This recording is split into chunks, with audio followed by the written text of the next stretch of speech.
Hello, hello! In today's episode, I have asked my NotebookLM AI assistants to dive deep into Season 4 of the podcast, starting with the first 5 episodes which focused on helping solopreneurs like you streamline their lead gen and marketing processes. Stick around till the end as I will reveal the custom prompt that I used to get my 2 NotebookLM assistants to deliver the deep dive differently and, in my opinion, even better than the previous one.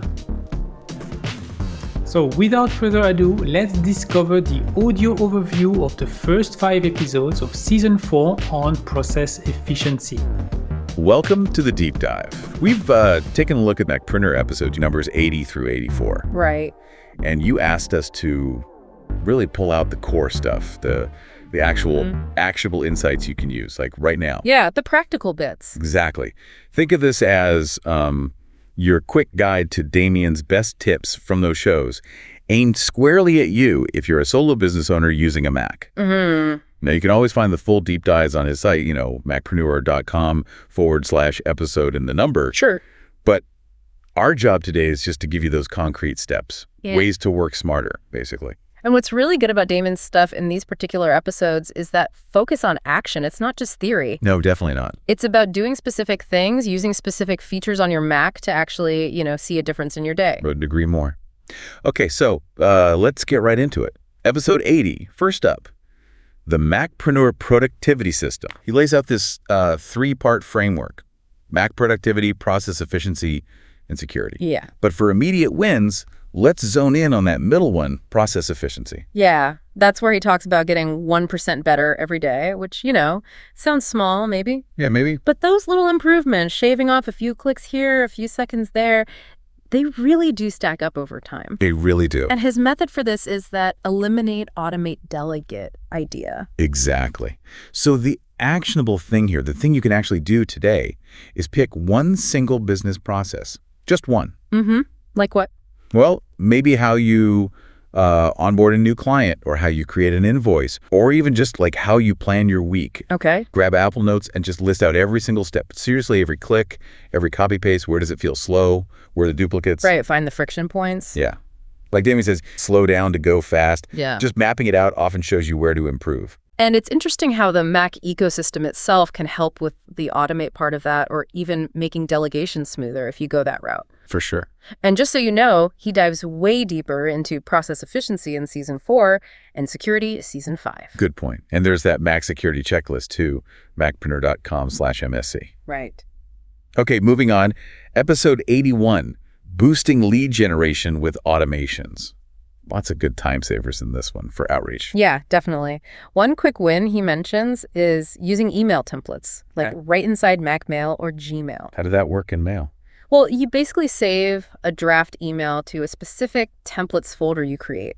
Then when you need it, you just find it and use the send again command. Super simple. Oh, okay. And Gmail has a built-in templates feature. You just need to switch on in settings. He covered templates back in episode 62 as well. Gotcha.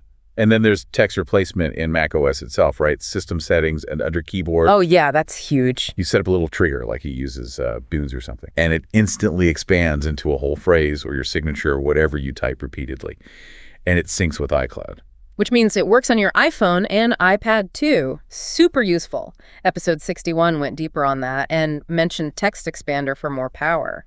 Think about typing your address or a common response. Setting that up takes minutes, saves ages. Absolutely. And sticking with email, follow-ups are crucial for leads, obviously. Right. Can't let things fall through the cracks. So he talks about using the built-in suggestions in Mail, if you're on Ventura or later, or the nudges in Gmail, or using a third-party tool. He likes SaneBox, specifically their Sane Reminders feature where you BCC an address like tomorrow@sanebox.com. Oh, clever. Keeps those follow-ups front and center. And another simple automation, just adding a PS to your email signature asking for referrals. Kind of passive lead gen. Nice. He also touches on making it easier to get testimonials using online forms, like Wufoo connected via Zapier maybe. Yeah, automating that feedback collection or reduces friction. And for contact forms on your website. Using Zapier again to push that info straight into your CRM or your task list or email list, automating that first touch point. Zapier comes up a lot, doesn't it? It's that connector tool. It really is. And booking tools like Calendly, too. Huge time saver for scheduling calls. Oh, Calendly's great. Hooks into your calendar, sends reminders. You set the rules. No more back and forth emails trying to find a time. Total game changer. Okay, episode 82 then. Streamlining client onboarding. 5 Mac-specific tactics here. First one, modular contract templates. So having pre-written clauses or sections you can just pull together depending on the client. Right, instead of writing from scratch every time. He mentioned having B2C, B2B versions, even different languages. Exactly. Saves a ton of time and ensures consistency. Then, making PDFs fillable so clients don't have to print, sign, scan. Yeah, please don't make people do that. Right. He mentions Nitro PDF Pro, which is paid, but also the free Sejda PDF tool for simpler stuff, just making it easy to fill out digitally. And signing PDFs digitally too. Preview. The built-in Mac app can do this. Oh. Use the markup toolbar. There's a sign button. You can create a signature using your trackpad or hold up a signed piece of paper to the webcam or even sign on your iPhone or iPad. Oh, wow. Okay. And it saves it, syncs via iCloud, super convenient and secure. Very cool. 4th tip was templated folder structures for client projects. Right. So every client gets the same set of organized folders. You could just duplicate a master folder in Finder. But that's a bit manual. Yeah. He recommends a free app called Posthaste. You set up a template structure, maybe with placeholders like client name. Okay. Then when you start a new project, Posthaste automatically creates the whole structure and replaces the placeholders with the actual client name or whatever you enter. Keeps everything neat. He talked file management back in episode 62 too. Nice. I like that. And finally, dealing with any lingering paper documents. Yeah, if you still get paper invoices or whatever, using a scanner with a sheet feeder, like an Epson maybe, and the Mac's built-in scanning. Or even just the Files app on your iPhone or iPad has a scan documents feature, right? Exactly. Good enough for occasional stuff. The key is having a system to get it digitized and filed properly. He suggests mirroring your Mac's digital folder structure in physical binders if you need those too, like the structure from episode 64. Makes sense. Keep it consistent. Okay, episode 83, managing customer relationships effectively. So CRM. CRM, yeah. This can feel overwhelming. Totally. He has a framework, but for actionable stuff, let's focus on what you can do if you don't have a dedicated CRM system yet. Right. His suggestion is basically to kind of cobble one together using the apps you already have on your Mac. Like what? Like the Contacts app. Don't just store names and numbers. Use the Notes field in Contacts to jot down interaction details. Maybe use groups. Okay. Use flags and smart mailboxes in Mail to track important client emails. Use Apple Notes, maybe a separate note per client, using tags. Use reminders with templated lists for follow-up tasks. And didn't he mention dragging emails into Notes? Yeah, in macOS Ventura and newer, you can drag an email right from Mail into a note. Keeps the context together. Really handy. So even without fancy software, you can build a basic system. Exactly. He does mention dedicated options like Daylight CRM, which is a Mac app, and talks about his own setup using web tools like Podio for CRM, ConvertKit for email, Google Workspace, Todoist, Zapier, which obviously works but can add up cost-wise. Right, but the immediate step, the takeaway, is leverage what you've got first. Start organizing those relationships now. Precisely. Even just consistently using tags in Contacts on Notes is a huge step up from nothing. And think about where your main source of truth for contact info will be long-term. Yeah, that's important down the line. Is it your CRM, your email list? Decide that. Good point. Okay, last one. Episode 84, creating more content in less time. Super relevant for solo folks. Oh yeah, content creation can be a real-time sync.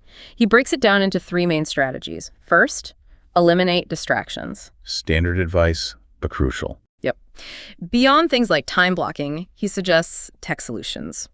Using focus modes on your Mac, customizing who and what can interrupt you. Okay. Using macOS spaces, setting up separate virtual desktops, like one space just for writing with only your writing apps open. I use spaces. They're great. Just swipe between them. Exactly. Also, browser profiles in Safari on Sonoma or Chrome, Edge.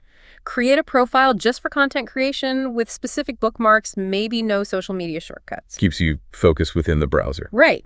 And even converting key websites into Mac apps using Safari's feature or a tool like Web Catalog, again, helps keep you contained in your work zone. Interesting. Okay, second strategy.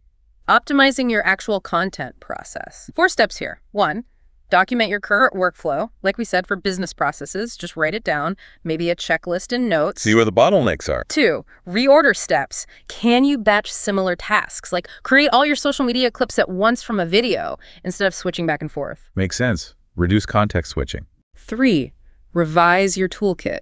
Are your tools playing nicely together? He gives his example. Descript to Ulysses to WordPress to ConvertKit. Find tools that integrate. Less exporting and importing. Right. And 4, create templates. Templates for everything. Social graphics in Canva, video structures in Descript, even project folders using post-haste again, like we talked about from episode 62. Templates save so much repetitive work. Hugely. He even throws in a bonus for YouTubers, setting default upload parameters. Nice little efficiency hack. That documenting step, though, just seeing it laid out can be really powerful. I bet. Okay, third main strategy in episode 84. Minimizing unnecessary clicks, basically using your Mac faster. Keyboard shortcuts are key. He mentions an app called KeyClue to discover shortcuts in the app you're using. Oh, useful. And setting up your own custom shortcuts in system settings.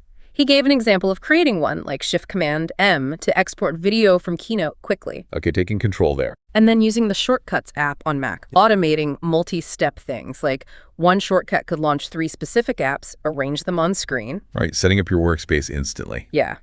And he even mentions using something like a Stream Deck, a physical button pad, to trigger those complex shortcuts or multi-actions. He talked about that kind of thing back in episode 59, too. So lots of ways to shave off clicks and seconds. He does mention AI briefly, too, right? Oh, yeah, but frames it more as a supplementary tool, not the main event for content creation, at least not yet. Points people to Season 3, episodes 72 and 76, for more on AI writing tools and video production. Got it. So it's really about those foundational efficiencies. Exactly. Those shortcuts, the automations, they all add up. Big time. So, yeah, as you can probably tell, listening back, those 5 episodes, 80 through 84, they're just packed with really practical, actionable strategies. Definitely. All designed to help you save time and, get more done using your Mac. And what I really like is how Mac-centric they are. These aren't just generic tips. No, they're tailored. Using specific Mac features, apps that work well in the Apple ecosystem, stuff you can actually implement right away if you're using a Mac for your business. Totally. So we definitely suggest you check out the full episodes. If any of these areas really sparked your interest, again, macpreneur.com/episode and the number. Mm-hmm. But for now, maybe the best thing is to just pick one. Or maybe 2. Yeah, don't try to do it all at once. Right. Pick 1 or 2 things we talked about today that really resonated, something that feels like it could make a real difference for you, and just, commit to trying it out this week. Which really brings us to the final thought, the question for you to consider. Out of all these different time-saving techniques we've just run through, which specific one are you going to implement first? Which one will you use to start reclaiming some valuable hours in your week? I'm back. Did you notice the difference in the way that the AI co-hosts delivered their deep dive? They now refer to me as the host by my first name, and they were much better at extracting the golden nuggets from each episode. As promised, here is the custom instruction that I used to get that results. So it starts with, can you focus on actionable takeaways from episodes 80 through 84? Please act as the host assistant and refer to him as Damien. Make sure to cite the related episode numbers, which can always be found at macpreneur.com/episode and the number. For instance, episode 80 can be found at macpreneur.com/episode 80. Once again, please keep your overview under 10 minutes. So that was the prompt, and I'm curious, what did you think about the result of that updated prompt? So to let me know, just fill the feedback form available at macpreneur.com/contact. It would mean the world to me. Once again, it's macpreneur.com/contact. In the next episode, I will rebroadcast the must-know sales and marketing tools from 3 solopreneur friends of mine, Susanna Ray, Roland Hüscher, and Anna Lundberg. And so make sure to subscribe or follow this podcast to get it automatically next week. And until next time, I'm Damas Schreurs, wishing you a great day. Thank you for watching the Macpreneur podcast. If you've enjoyed the show, please leave a comment and share it with a friend right now.